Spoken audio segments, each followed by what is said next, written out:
Hello guys, मी आहे सार्थक आणि स्वागत आहे तुमचं आपल्या ह्या ब्लॉगमध्ये. तर आज आपण जाणार लोणीला आणि लोणीला जाण्यासाठी आपल्याला आता तयार व्हावं लागेल. तर आपण आता तयार होऊन भेटूया तुम्हाला.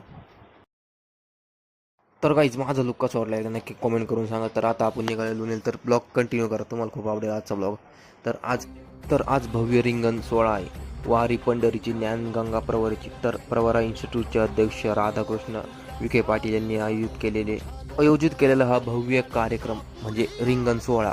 तर तुम्हाला बघायला आज खूप आनंद आहे. प्रवरा म्हणजे आज लोणी या ठिकाणी सैनिक स्कूलच्या ग्राउंडवर पण संत निवृत्तीनाथ महाराज पालखी, संत ज्ञानेश्वर महाराज पालखी आणि प्रवरे ग्रामीण शिक्षण संस्थेचे बालगोपाल असे 2,500 मुलं दिंडी सोहळा 8:30ला या ठिकाणी 15 ते 20,000 लोक या ठिकाणी उपस्थित आहे. आणि या ठिकाणी कोण कोण आलं होतं मला तेवढं एकदा नक्की कमेंट करून सांगा. तर हा पार्ट 1 आहे. पार्ट 2 नक्की येईल, नंतर लवकर येईल. आणि पार्ट 2साठी कमेंट करा आणि आपलं चॅनल